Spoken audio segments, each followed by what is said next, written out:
All right, we are live with the Golden Broom podcast, episode number 5. And I am the Nostra Tiger, and I am joined by. I am the one and only, the most famous propeller head in the world. Guys, tonight we're going to be talking about some good baseball this weekend, as well as recapping what we saw this past weekend. But before we get into that, let's do our opening video.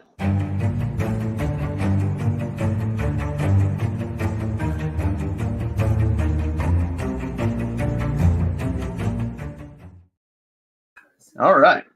Well, Chris, I don't know about you, but that was a hell of a weekend of baseball we just came from. A lot of eye-opening results, so to For speak. sure. For sure. A lot of great action.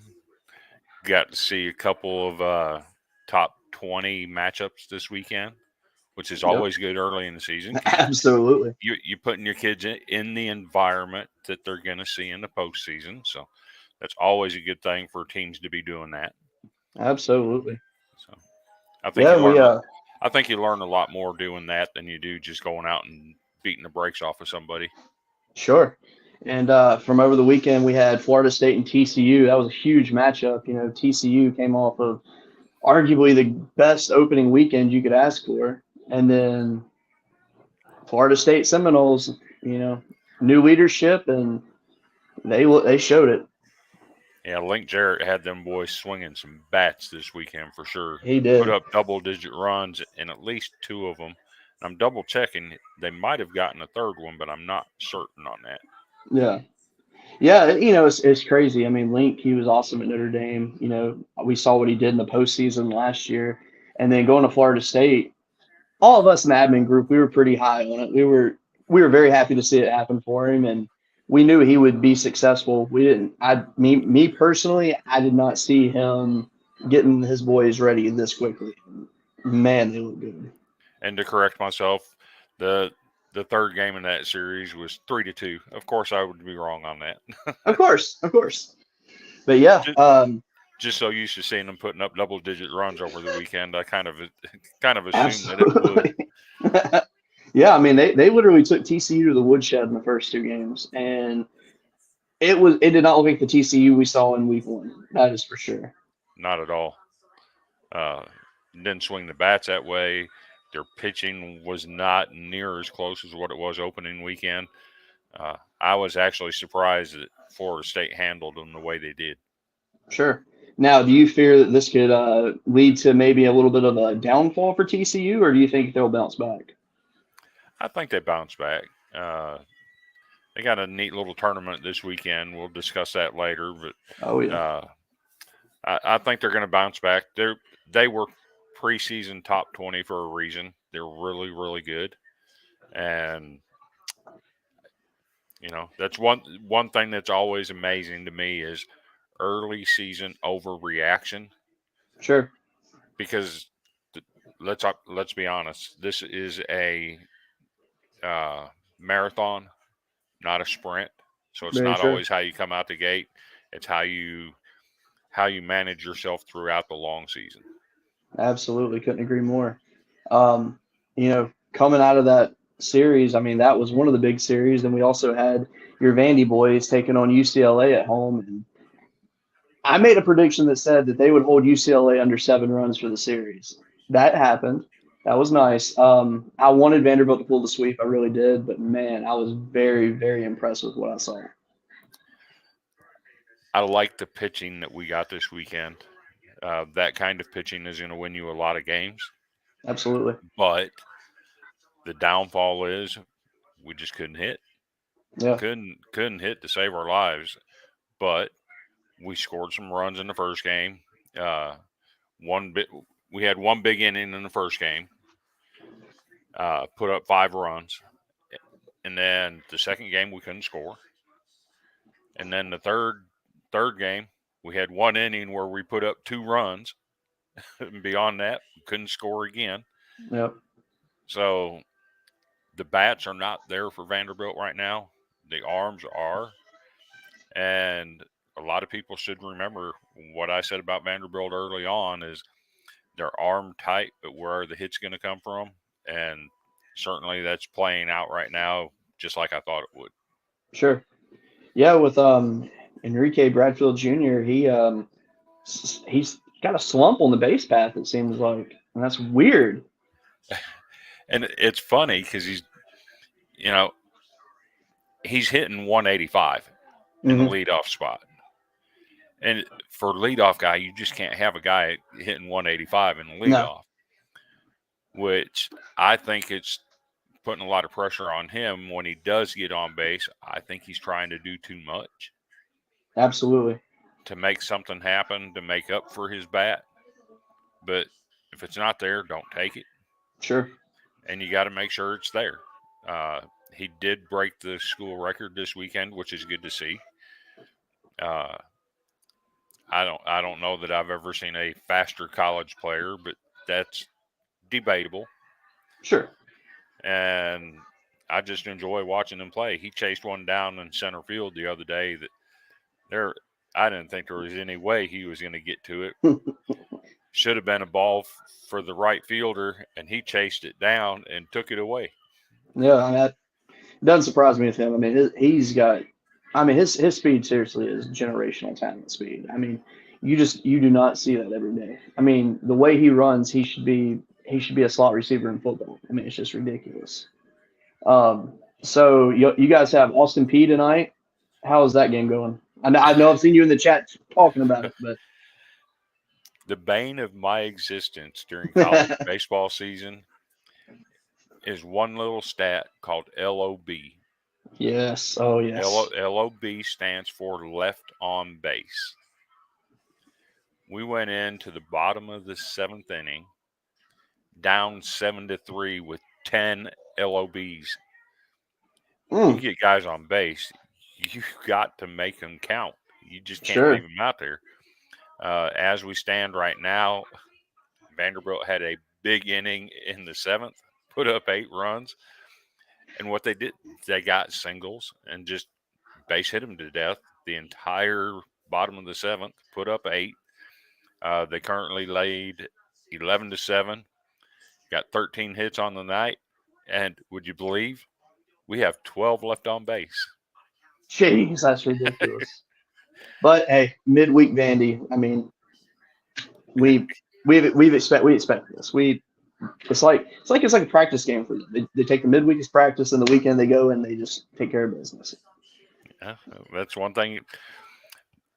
I want to go back to 2019 when we didn't lose our first midweek game until the beginning of May. I Sure, mean, that's sure, what I want. But want in one hand and you know what else in the other and see which that's one fills right. up the fastest. Absolutely. And then this weekend, y'all go to Minnesota. I'm assuming it's gonna be cold up there because it's Minnesota. And you got what, Nebraska, Maryland, and Minnesota, which Maryland, I feel like, is your real test. Nebraska, they started out 0-3-1. They bounced back and they actually swept out South Alabama last week. And I found that out today, and I was like, whoa! I thought they won two. I just didn't see the game three results, and very impressed with that bounce back for them because everybody was very disappointed in their opening. And then you got Minnesota that's winless, and I don't even know where to start with Minnesota. Have you ever seen a program fall off as what they have? Yeah, I Just mean, just a couple years ago, they were in a super regional playing Oregon State. yeah, and the pitching was unstoppable, and now they're losing to teams that most of us probably have never even heard of. And that's just, I don't know, it's weird. And then you have Maryland, who is a very, very respected team. And they just came off the Ole Miss series and they played hard. Unfortunately, they didn't get it done. But they get a chance to even the series because they play again in Minnesota, which is weird. Yeah, that's weird. Uh, the one thing, Maryland is the team up there that kind of worries me a little bit. If we're going to Sure. lose one, I think it's going to be to them. Hmm. But I think it's all going to boil down to whether or not Savakul pitches against us. If he Hmm. does, our bats are going to be quiet again because Yep. he's an elite pitcher. But I've got a good feeling about this. I think this is our get right weekend. Sure. And I mean, you couldn't pick a better time for it to be that. I mean, Nebraska, they have some good talent, and I believe they have a really good pitcher actually. I think their ace is actually legit, and then Maryland obviously is a very well-rounded team. Minnesota, I don't know. I mean, I think you guys sweep the weekend personally, but we will see. I had originally planned on going to that. Uh, One of our admins in the college baseball smack is Bubba Bryant. I want to give him a shout out. He helped me create this group the day it was created. He's been with us ever since. Good guy. He's born and raised in Minnesota. Currently lives in Southwest Iowa. Was going to go up there and hang with him for the weekend, and we've been talking about for years how cool it would be for Vanderbilt to play Minnesota. Yep. And now they get a chance, and I don't get to go, and I'm bummed out about it because I Sure. had I had money set back to go, and then had to take an emergency trip for a family emergency, and it kind of wiped out that funding. So, Yep. Life uh, happens. It's a shame. It really is. Eh, let's see what else we got this weekend. So actually, you know what? I say let's get into our Golden Broom. I think it's perfect okay, time to bring up the Golden Broom. and So that is a this good week, time. yes. So this week we got to see some interesting baseball, and the most interesting team is our Golden Broom winner, and that is Lamar. They're 8-0. They deserve the spotlight this week. They beat Texas A&M and Kansas State last week in the midweek, which is well, for a minute that Texas A&M game looked good, but we'll get to Texas A&M in a few minutes. Offensively, I mean they're averaging 4.5 runs a game. Pitching wise, they're allowing three a game. So, I mean they're staying on par, but I feel like Lamar's gonna have to get them bats going if they really want to do something serious late in the season. But at the end of the day, though, if you're looking at who they beat at the end of the season, A&M and Kansas State are two solid squads to have on that list for sure. So, little story about our Golden Broom. We all search the scores all weekend. Well, not all weekend long, but we keep an eye on it.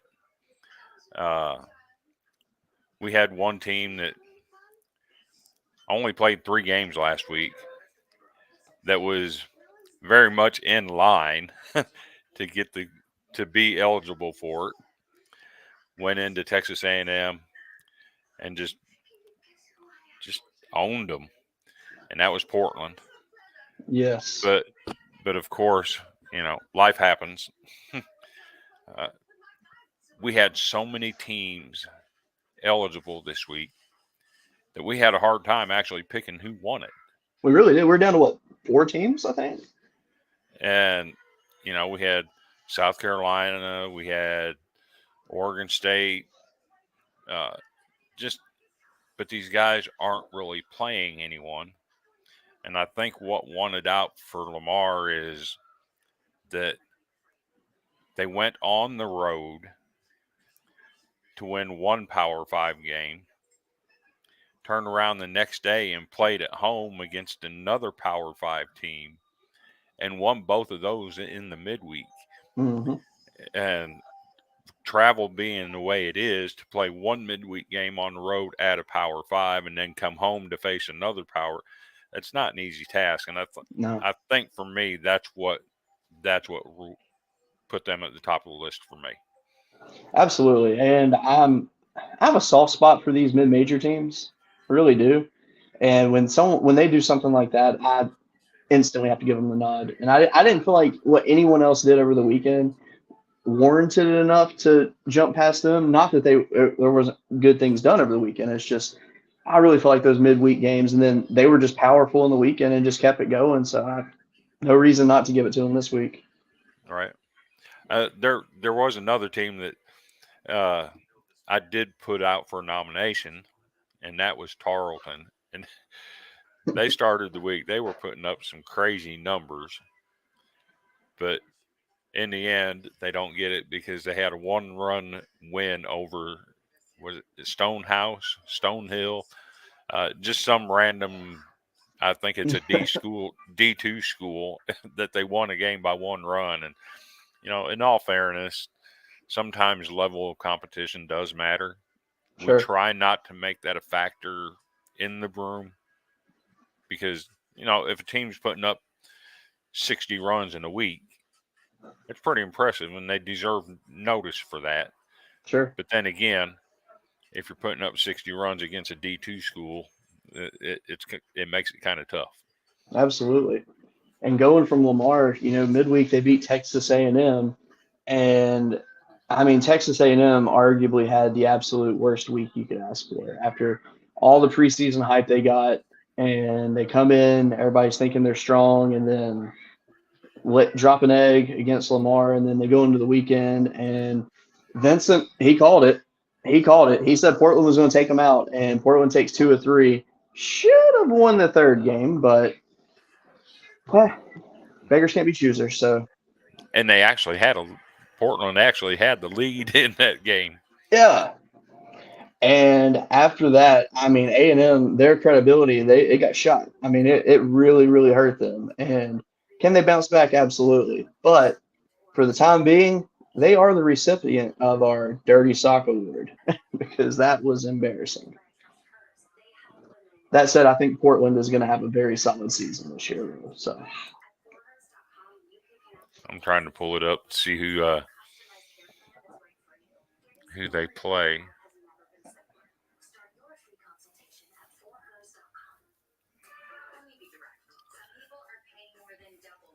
I'm not finding their baseball on Twitter or jeez. on the. Here we go. Baseball schedule. Yeah, Texas A&M is 4-3, and uh, very much could have gone winless on the week. Lost to Lamar 7-4. Lost to Portland 10-3.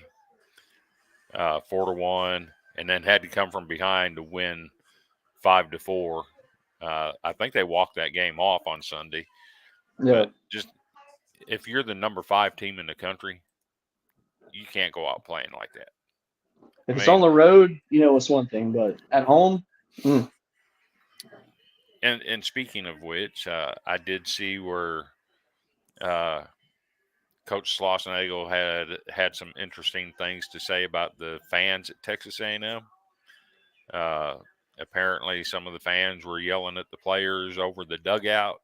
oh no. Some pretty not cool things, and he's Oh calling out great. his own fan base, so that might be turning south in a hurry. Oh my gosh. That when you start calling out the fans, that's kind of a no-no right there. I Right. mean, to be fair, A&M has some very passionate fans. Their home crowd, it sucks to go on the road to A&M. I mean, when they start doing those ball chants, I hate I it hate it. so I hate much, it. so much. That's the only thing I hate more than the whistling.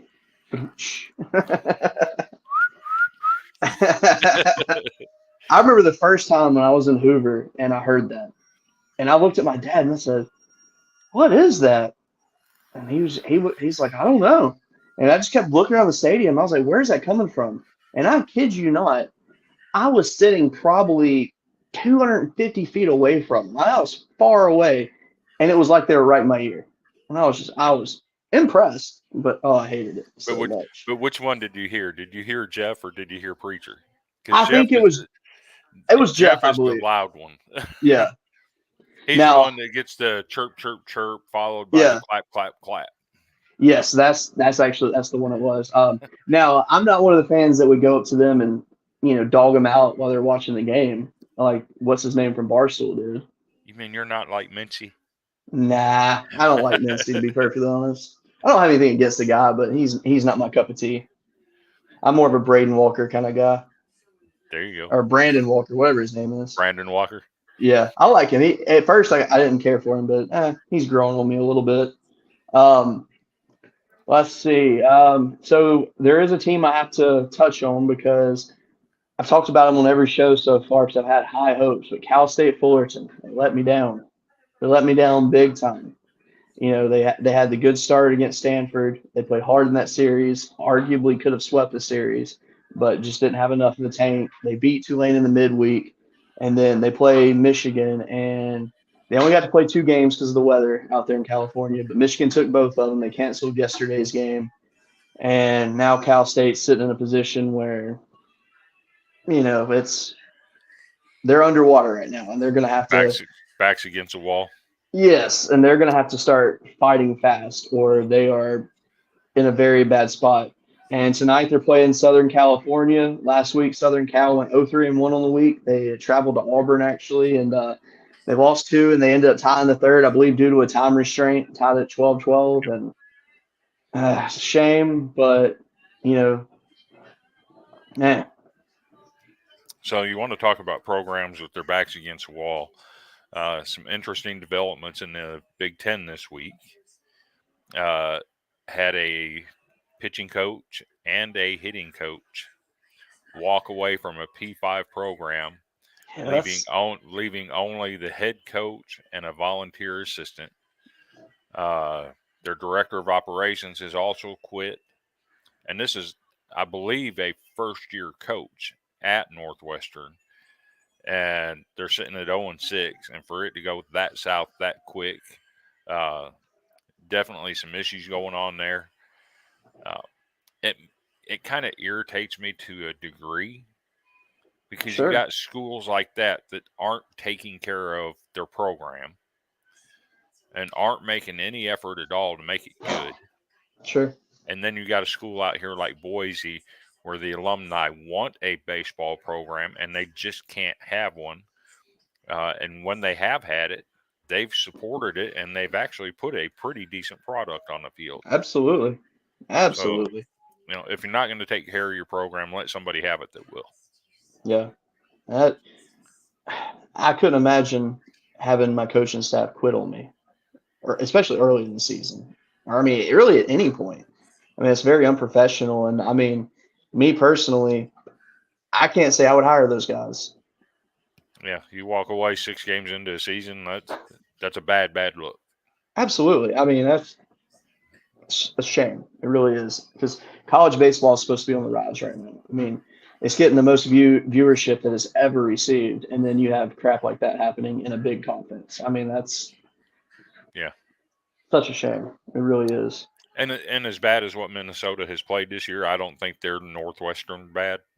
No, no, not at all. I think Minnesota just needs that first win, and I think they'll bounce back. I don't think they're going to have a lot of wins this year, but I mean, at least 15 to 20 games. You got to win at least 15 to 20. Right. Salvage the season, and they have their chance to do it. But right now, they've got a lot of work to do. A lot of work. Oh yeah. So I guess we could talk a little bit about the Round Rock Classic this past weekend. Iowa Hawkeyes, to me, I was the most impressed by them. Obviously, when you play the number 1 team in the country, you're going to play your hardest baseball. There's no question about it. And Right. they played hard against LSU. Brett came in. He had probably his worst showing, but was still amazing. And that's hard to say, but nobody could hit him, but he was given so many free passes. And LSU, when you talk about LOB, oh my gosh, talk about some stress.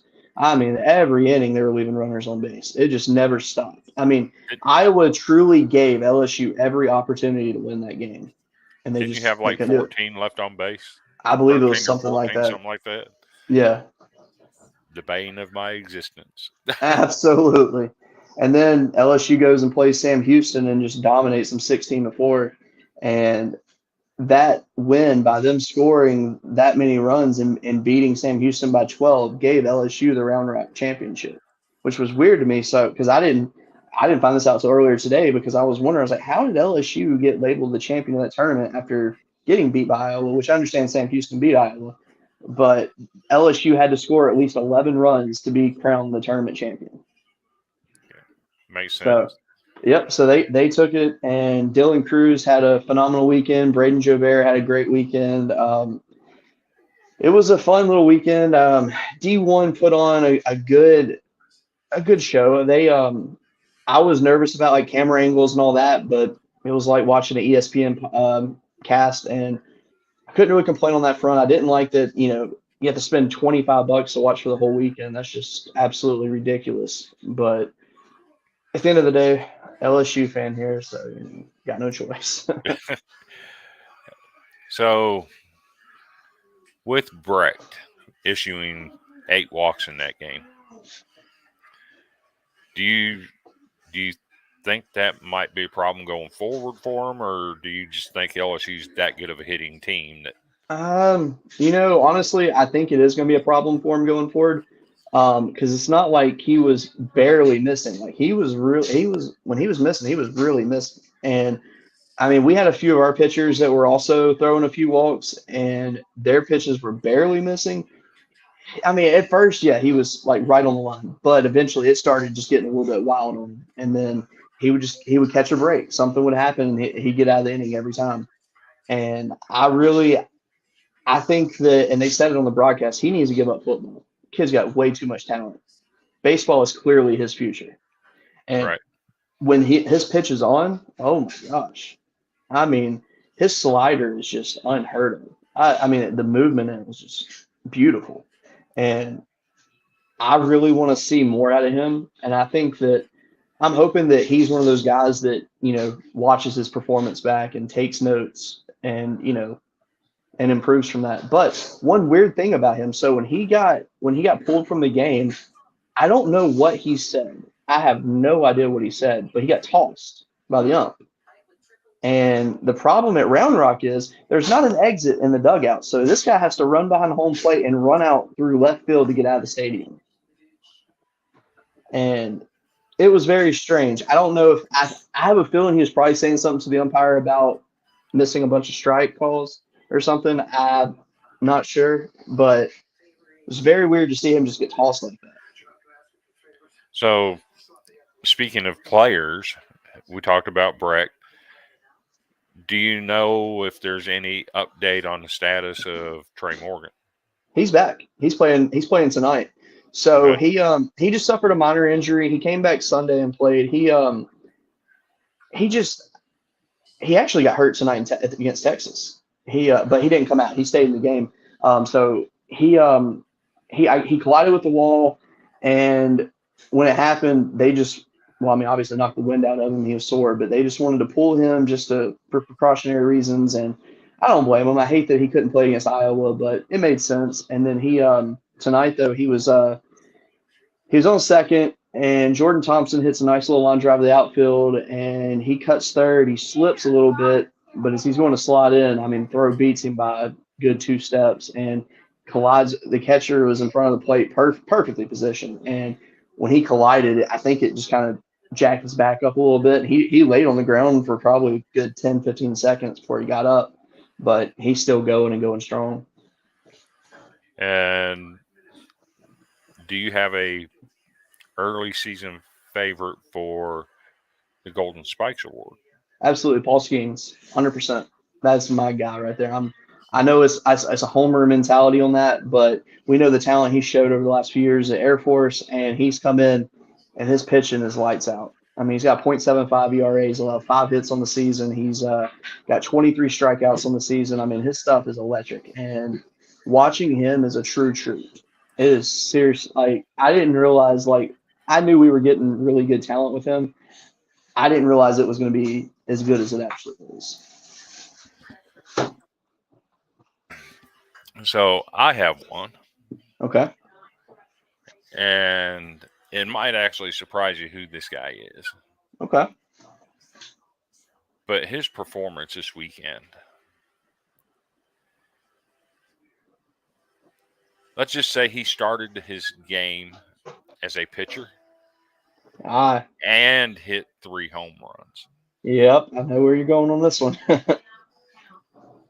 So do you think that Jack Caglione has an opportunity to sneak in there and take that award? Absolutely. I think he does. The only thing is that I have to question on him, and obviously nothing against the guy. The guy's he's great. Um, what's he going to do when he faces the elite competition? That's really my question with Skeens as well. What's he going to do when he faces elite competition? I mean, Skeens he pitched against Kansas State. Kansas State's the best team he's seen so far. I mean, they're a respectable program. Pete Hughes does a good job with them, but I want to see Skeens against someone big. Caglione, I want to see him against, I want to see how he does against when he plays the Vanderbilts, when he plays Tennessee. How is he going to do against those teams? Now, See, I don't expect. and that's where Go. I'm at with Skeens too. Is Yeah, you absolutely. know what's he going to do facing the SEC? Because it's a different battery. Yeah, So it's going to be interesting watching those two go at it all year, with both of them being two-way players. absolutely. Which one gets the edge? Heck, I'm waiting to see Skeens taking it back. I would like him to. I know that he's supposed to, but I'm. No one's said this, but I'm really starting to think that he's understanding his future with our new pitching coach, and I think that he really is focusing more on pitching. But then again, I could be 100% off base on that, and he might he might come out and hit later tonight for all I know. We could Right. definitely use it because I mean it's 0-0 going like in the sixth inning, so we need something good to go down in that game. And then this weekend for LSU, they got a 4-game series. They play two against Butler and two against Central Connecticut. And honestly, Central Connecticut hadn't even played a game yet this year. They're supposed to play tonight, but the game got canceled. So they will be making their season debut this weekend, and they'll play game one against Butler, and then Butler plays a doubleheader, and they play LSU. Friday night, and it's a Friday through Monday series, which is yeah, Right. And I see we keep getting some people in and out watching us and that nature. If you guys want to comment, we will most likely read your comments on the air. Don't be afraid to chip in and tell us what you think. Uh, if you think we're doing a bad job, we don't mind sharing that. We do probably even share that. Uh, what we want to do is this is from the fans for the fans, and we just want to talk about baseball from a fan's perspective. Now, we have been picked up by Variety Sports Network. Uh, if you're into sports talk and like watching shows talking about sports, mostly from a fan perspective, give Variety Sports a look on YouTube. You can also find them on Twitter and Facebook. Uh, they have multiple sports. Uh, they have one channel that's dedicated to collegiate sports. They've got an NFL channel. They've got a football channel. They've got hockey channels.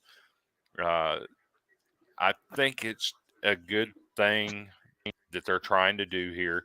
Um, I'm just glad to be a part of it, and I want to give a shout out to Variety Sports for giving us an opportunity to be part of their platform.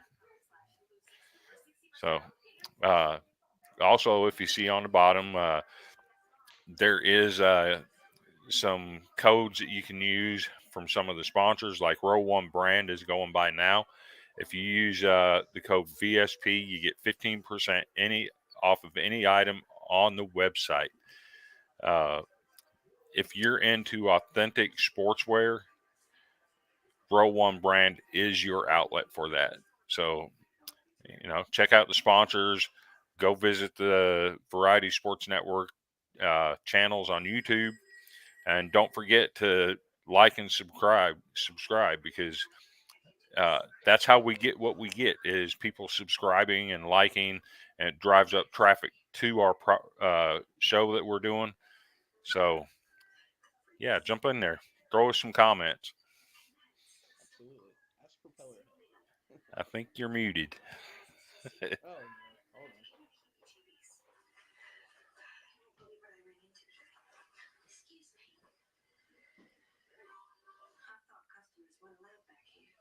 Can you hear me now? Can't hear you.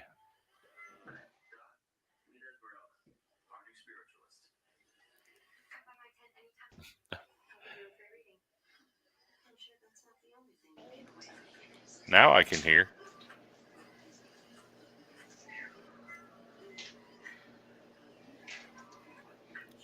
Got a little technical difficulties going on here.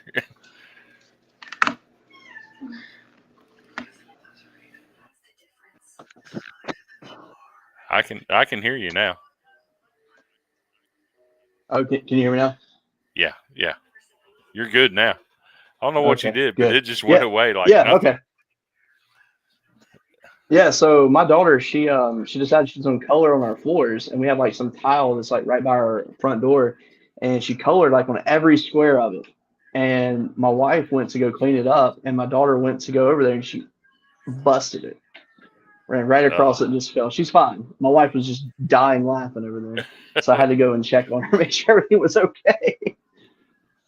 it happens, and that's the beauty of it. Oh, You never absolutely. know what you're going to get because we're family men. I have Satan cat that sits over here in the corner behind me. She may jump up here at any point in time and put her 2 cents in. So uh, just play I'm along waiting with on her us. to get there and meow again. If it happens, just play along with us. Absolutely. Um, let's see. So where were we? Are you ready for my crazy stat of the week? Give me your crazy stat. All right. So I'm going to stick with Southeastern Louisiana again because I am obsessed with this baseball program. And I have to give a big shout out to Southeastern Louisiana because my Aunt Denise and my dad both went there. And Southeastern's in Hammond, Louisiana, which is my hometown where I was born. So shout out to the technically the home team. All right. Southeastern is 7-2 in the season. They have 103 runs scored on only 80 hits. They have 70 walks, 40 hit by pitches, and they're 34 of 40 on stolen bases. That is ridiculous.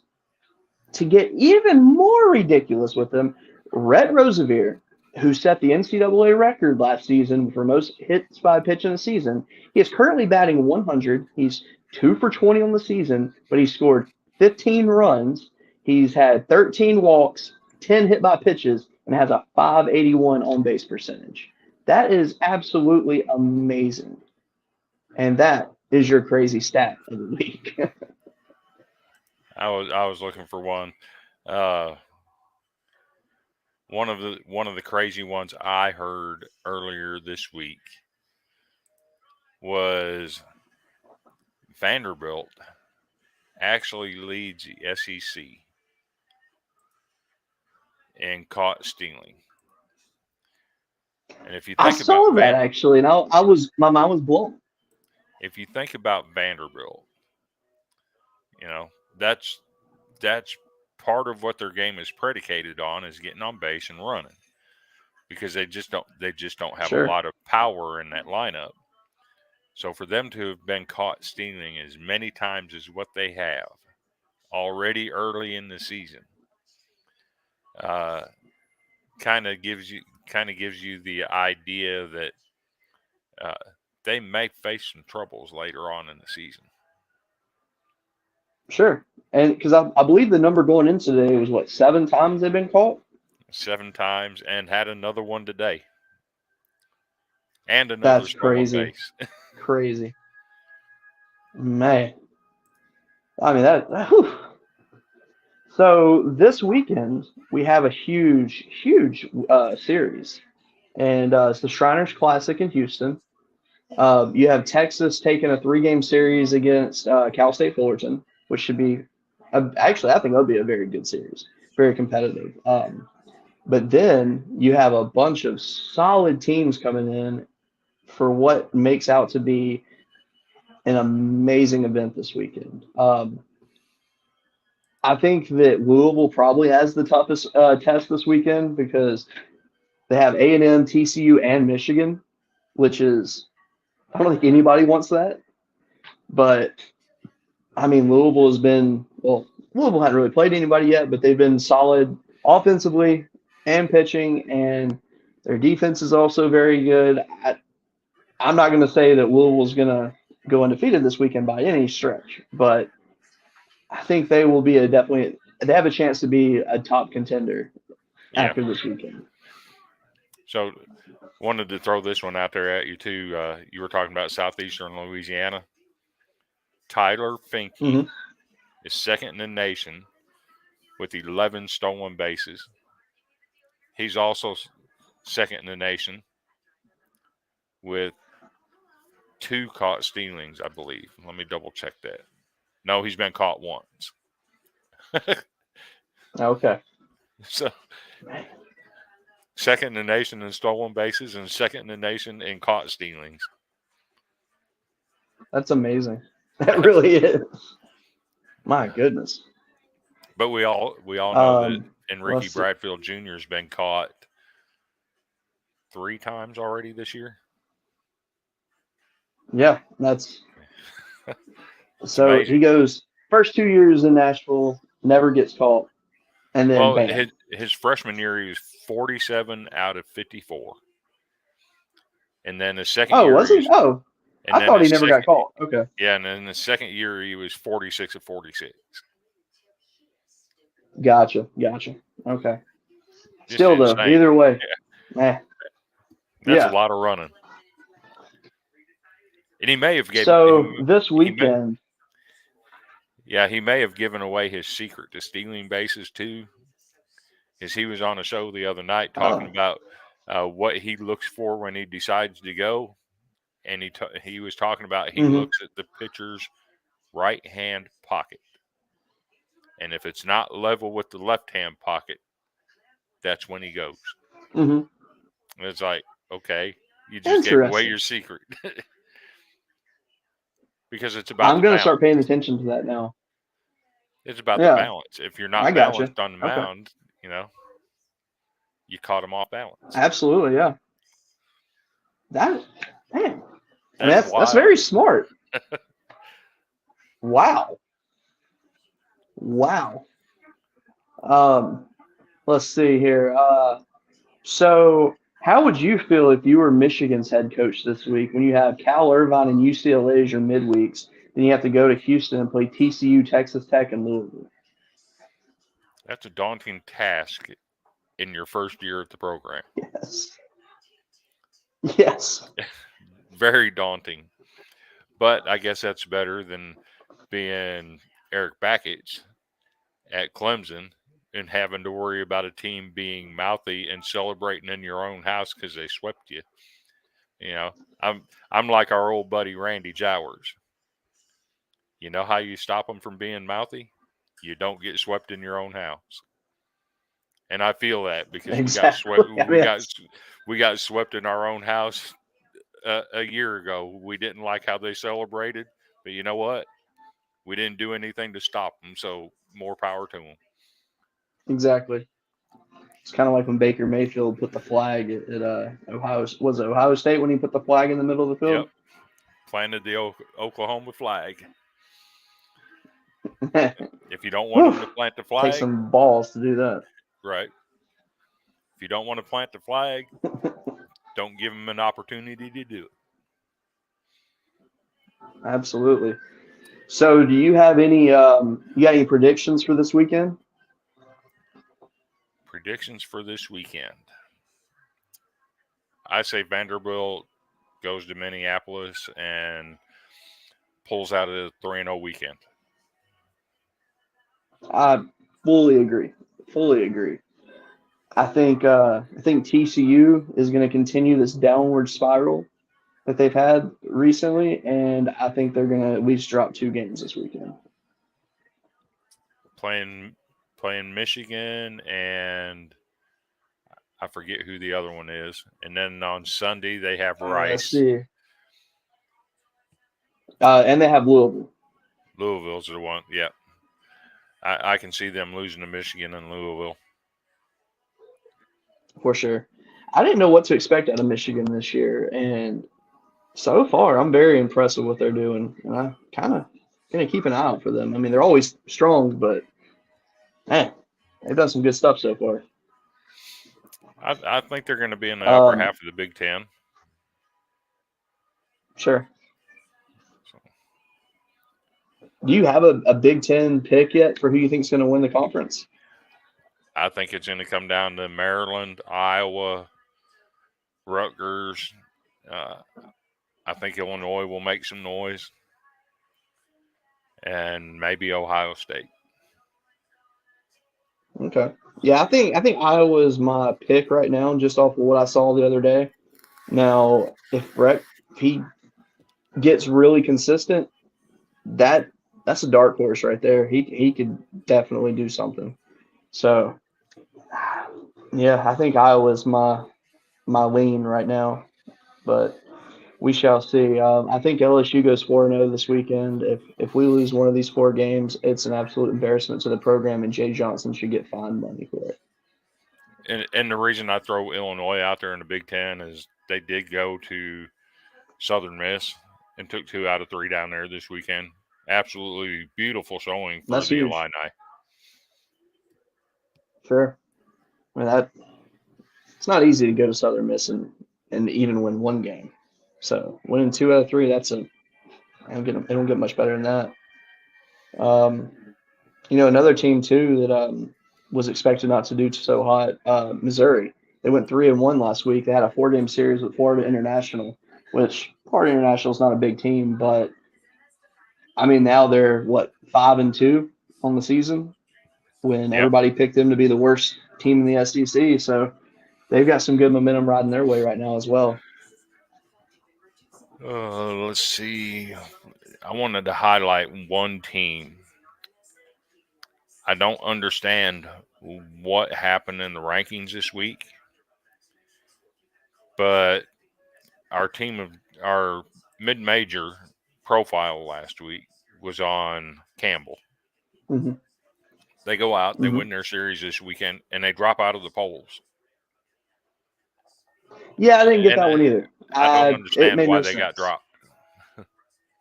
So, Yeah, I mean, maybe they're just seeing what like and hell, even Iowa didn't even get put in on a lot of polls. They only made it in like one or two polls. So I mean, I'm not understand. Especially D1 though, they do this every year. Like especially early in the season, they have some of the weirdest rankings that I just can't understand at all. Like for instance, LSU Stanford staying 1-2. I'm fine with that. I thought Stanford might have taken a little bump in the rankings, but they didn't. And I think Wake Forest should have gotten some more love in the polls for sure.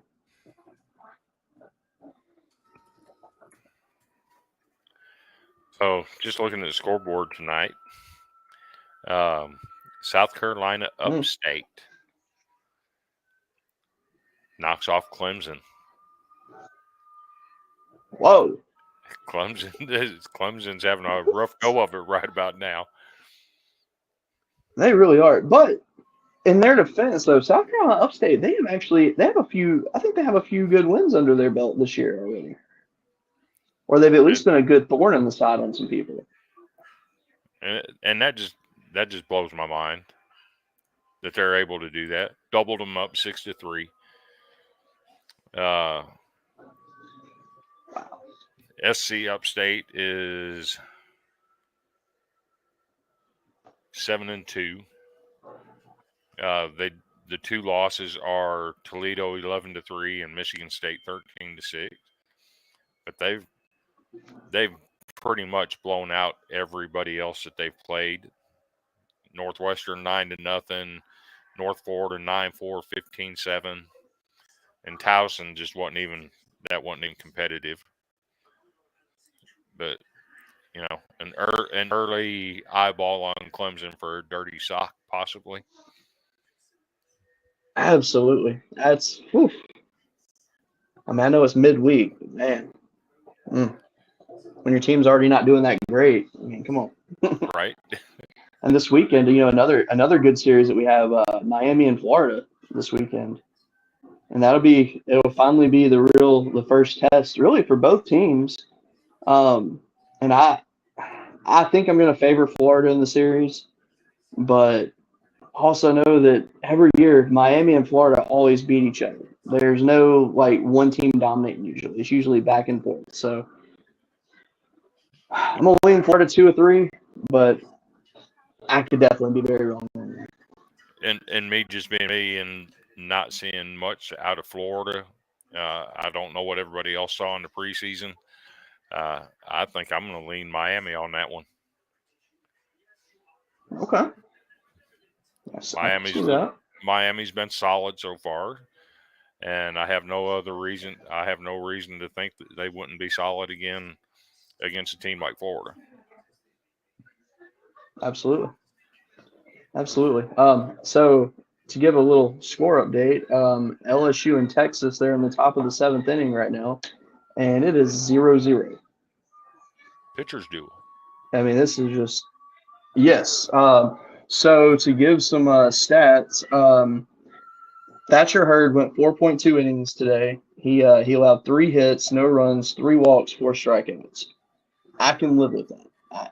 Much better showing than last week for him, and it's a good start. And then now we have Nate Ackenhausen in, who's a junior college transfer left-hander, and he had some ridiculous numbers in JUCO. But for LSU, for some reason, when we get JUCO pitchers, they don't really translate very well. Well, he's the exception because he has so far come in and nobody can really hit him.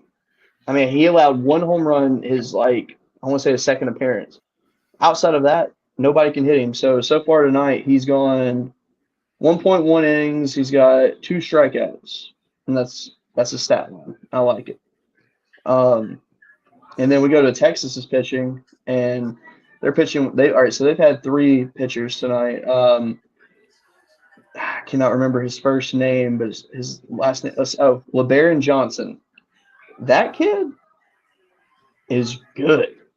I was very shocked at what his arm did. I'm not sure what he's done this season so far, but tonight he went 5 innings, 3 hits, 2 walks, 9 strikeouts. I mean, he was very dominant. He has a very good fastball. I saw him touch 99. His changeup is really good. His splitter is absolutely unhittable. And then when they pulled him, because I want to say he was up to 92 pitches. They pulled him after 5, and then they've had 2 guys come in so far and no hits, but both have thrown a walk and they each have a strikeout. So, yep. So we're sitting in the 7th. LSU's batting with a runner on first with 1 out, and we'll see what happens. Southern Miss is currently up on Mississippi State 8-6, and that's good. That's at Duty Noble. And you mentioned it earlier, TCU. They're in a 1-1 battle with Dallas Baptist in the 7th. Okay, that's the team that we've been asking about, Dallas Baptist. So here we go. Here's that test for them. And want to give a shout out to the Duke Blue Devils. They've been a solid program for the last 4 or 5 years, on the border of top 25. Been in a tournament a couple times. They actually put it on Vanderbilt in the Super Regional pretty good one night, and I don't think they liked the answer that they got the next night, because that was the 19 strikeout no-hitter by Kumar Rocker. But Duke hosted ECU tonight. They 3-hit ECU, which is a solid hitting club, and beat them 9-0. Mm-hmm. So I wanted to give a shout out to the Blue Devil fans worldwide. Absolutely. Because that's a nice win right there for that program. Agreed. Very much agreed. And I mean, last week they laid the hammer on Baylor and absolutely embarrassed that program, and now they're keeping that streak going. And I mean, I don't know about you, but if there was ever an early contender for a Golden Broom, the Duke Blue Devils sure are making a good start. Yeah, that's a real good start toward the Broom. So, sure. So you got anything else you want to throw out there? Man, I think that's all I've got tonight. We talked about a lot of stuff tonight. A lot of stuff. One question: how did Christian Little do this past weekend? He actually I'm not sure he Please, pitched. please tell me he's Let the me one that check. gave up all the runs to Iowa. No, no, no, no. Nah, he actually I know this. He has not had a bad outing yet. He is actually he's been pretty solid. I'm pulling his stuff up right here to see what he did. I just off the top of my head I cannot remember what he did. All right. So okay, no, he actually did not pitch over the weekend. He so he pitched the midweek last week.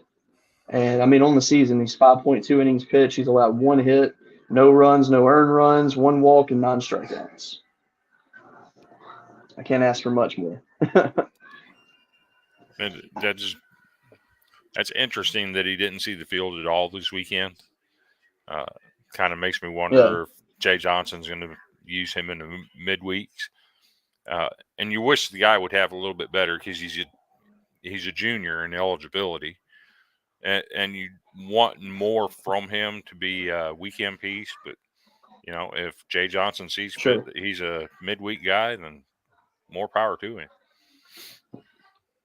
sure. And honestly, now that I'm thinking about it, there's a good chance that he might be saving Christian to actually start one of our four games this weekend because so the Iowa game, Riley Cooper was our starting pitcher, and he was a force out of the bullpen last year. He actually I want to say he was definitely top three in the conference in appearances, and he didn't have a good outing.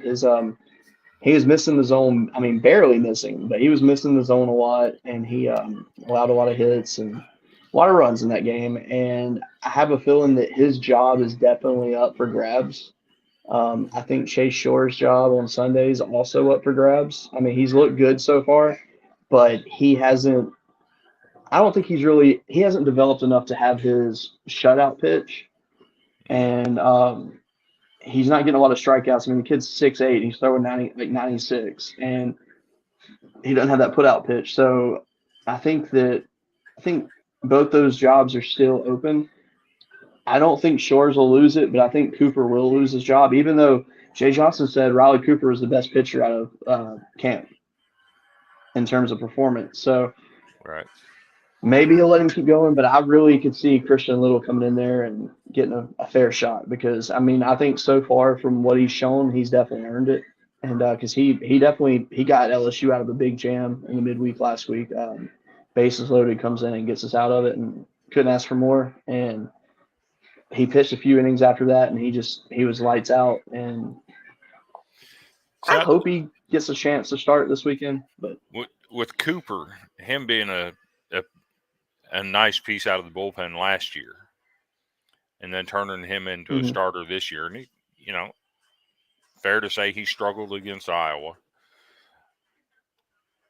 I remember last year Vanderbilt took Nick Maldonado was our closer in 2021 and turned him into a starter last year, and he just did not have mhm, good results at all.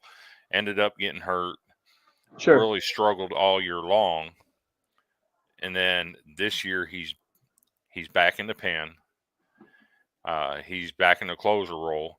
I just wonder if there's something to do with the mentality, because in the closer you're coming in, your time on the mound is limited. You're coming in to get outs, whereas the Mhm, starter you kind of have to pace yourself a little bit better. And I just wonder sure. if that has something to do with that. If he's having a hard time making that transition from going hard to having to pace yourself. And he very well could.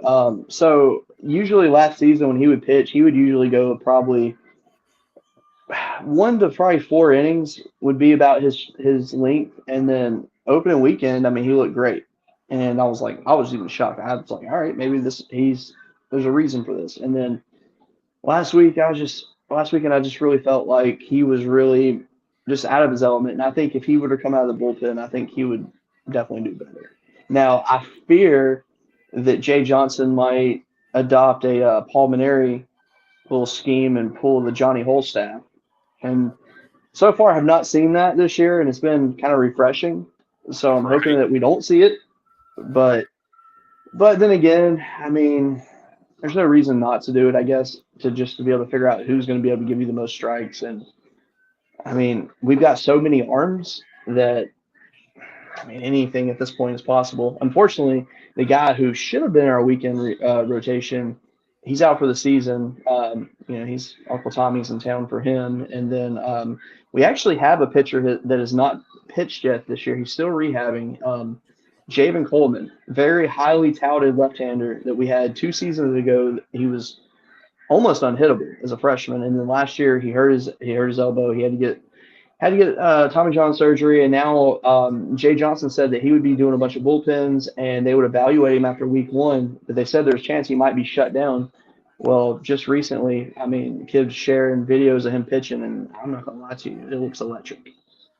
So, See, and Vanderbilt had a guy like that, Sam Leboki, that 2 years ago, mm-hmm. like kind of mid-season, had to be put on himself, had surgery.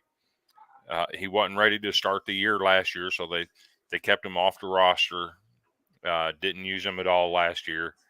He's come back this year, and you know he's a good finish off an inning guy, but beyond 3 or 4 batters, he just isn't the same pitcher that he was before surgery. I hate that for the kid because Sure.